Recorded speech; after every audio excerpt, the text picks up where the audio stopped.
सभी भैया बहनों का आज की कक्षा में हार्दिक स्वागत और अभिनंदन। पिछले वीडियो में आपको मैंने पवन दूती का प्रकरण ही समझाया था, उसकी व्याख्याएं समझाई।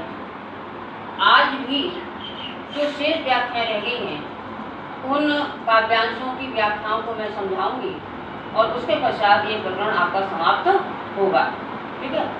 और एक बार आपको बताना चाहूँगी कि ये पाठ पूरा होने के पश्चात फिर मैं गद्य का पाठ पढ़ाऊंगी आपको, राष्ट्र का स्वरूप।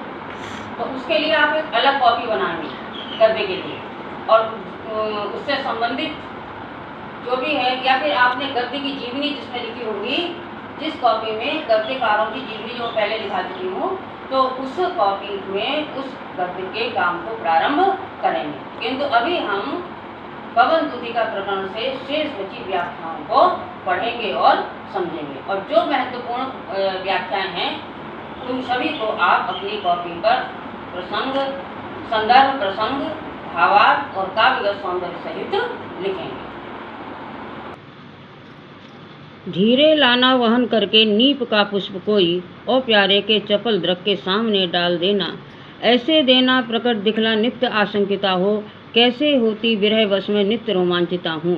तो देखिए यहाँ पर राधा अपनी पवन रूपी सखी से कहती हैं और अपनी उस स्थिति का वर्णन करती हैं कि जब वे विरह के कारण अत्यधिक रोमांचित हो जाती हैं, अर्थात उनके शरीर के रोम खड़े हो जाते हैं, वे अत्यधिक रोमांचित हो जाते हैं। तो इसके लिए इन्होंने उदाहरण भी दिया है। उदाहरण देने के कारण एक अलंकार हो जाएगा दृष्टांत अलंकार। उदाहरण दिया है, कैसे उदाहरण दिया इसको समझेंगे। तो राधा कहती है अपनी सखी से कि धीरे लाना वहन करके, कि हे सखी वहन करके उठाकर। नीप कदम्ब का फूल, पुष्प माने फूल और नीप माने कदम्ब। ठीक है। तो हे सखी तू बहुत सावधानी के साथ कदम्ब के किसी पुष्प को उठाकर लेकर लाकर और प्यारे के चपल दृक के सामने डाल देना, और मेरे प्यारे श्री कृष्ण के चंचल, चपल माने चंचल नेत्रों के सामने लाकर उसको रख देना।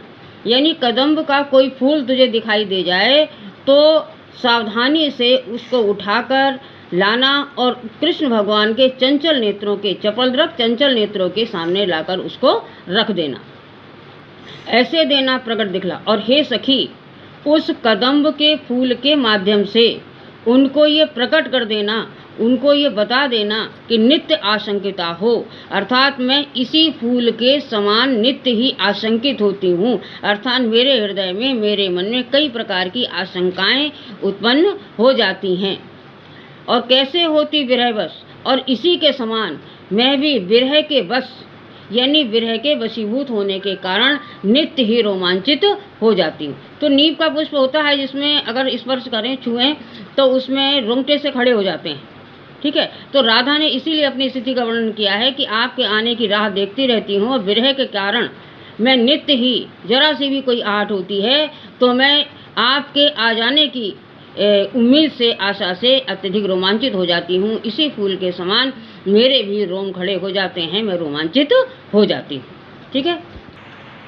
व्याख्या क्रमांक 22 देखेंगे कि बैठे नीचे जिस बिटप के श्याम होवे उसी का, कोई पत्ता निकट उनके नेत्र के लिए हिलाना, यूं प्यारे को विदित करना चातुरी से दिखाना, मेरे चिंता विजित चित्त का क्लांत हो कांप जाना। अब राधा अपने हृदय का कांप जाना, यानी जरा सी भी, थोड़ी सी भी कोई स्थिति होती है, चिंता होती है, तो उसका हृदय कांपने लगता है, उसका हृदय भय से कांप जाता है। तो इस स्थिति का वर्णन उसने किस प्रकार से करने के लिए पवन रूपी सखी से कहा है, इसका सुंदर वर्णन किया गया है।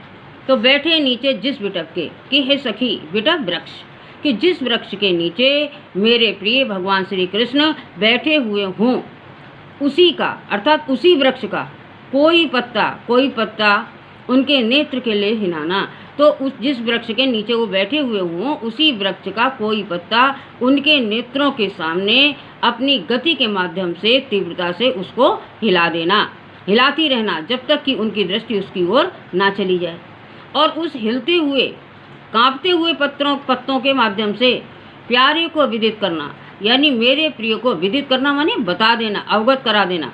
तो उस हिलते हुए पत्ते के माध्यम से मेरे प्रिय को यह अवगत करा देना, उनको ये बता देना चातुरी से दिखाना, यानी कुशलता पूर्वक, चातुरी मानी चतुरता से, कुशलता से, तो अपनी कुशलता से मेरे प्रिय को उस पत्ते के माध्यम से ये बता देना कि मेरे चिंता विजित चित्त का, चित्त कहते हैं हृदय को, चिंता विजित यानी चिंता ने जिस पर विजय प्राप्त कर ली है, या चिंता के द्वारा जिस पर विजय प्राप्त कर ली गई है, ठीक है।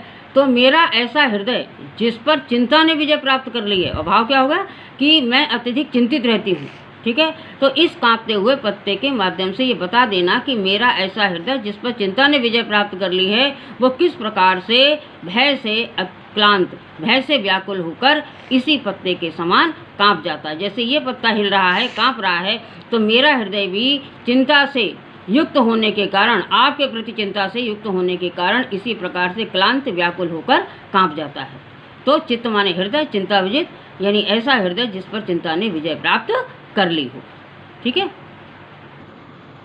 सूखी जाती मलिन लतिका जो धरा में पड़ी हो, तो पाँवों के निकट उसको श्याम केला गिराना, यूं सीधे से प्रकट करना प्रीति से वंचिता हो, मेरा होना अति मलिन और सूखते नित्य जाना। तो देखिए, राधा कृष्ण के वियोग में निरंतर दुबली होती चली जा रही है, उसका शरीर अस्वस्थ होकर दुबला होने लगा है।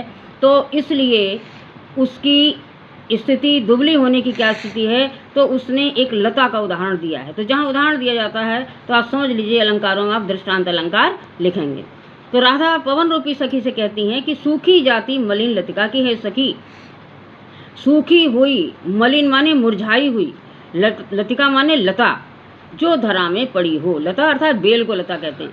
तो धरती पर कोई ऐसी बेल पड़ी हुई हो जो सूख कर मुरझा गई हो, तो पाँव के निकट उसको श्याम केला गिराना, तो उस सूखी मुरझाई हुई बेल को, लता को उठाकर भगवान श्री कृष्ण के चरणों पर लाकर गिरा देना, यूँ सीधे से प्रकट करना, और उस सूखी मुरझाई लता के माध्यम से सीधे सीधे प्रत्यक्ष रूप से उनको ये प्रकट कर देना, उनको ये बता देना, प्रकट कर देना, बता देना, अवगत करा देना, प्रीति से वंचिता हो, कि आपके प्रेम से वंचित होकर, अर्थात आपका प्रेम न मिलने के कारण ही मेरा होना अति मलिन, मैं भी इसी प्रकार से, अर्थात राधा कहती कि मैं भी इसी प्रकार से अति मलिन यानी बहुत अधिक मुरझा गई हूँ, और सूखते नित्य जाना, और मुरझा कर अब मैं सूखने लगी हूँ, अर्थात मैं निरंतर अस्वस्थ रहती हूँ, और अस्वस्थ रहने के कारण निरंतर मेरा शरीर दुबला होता चला जा रहा है। जैसे ये लता मुरझाई सूखी पड़ी है, उसी प्रकार से आपके प्रेम से का ना मिलना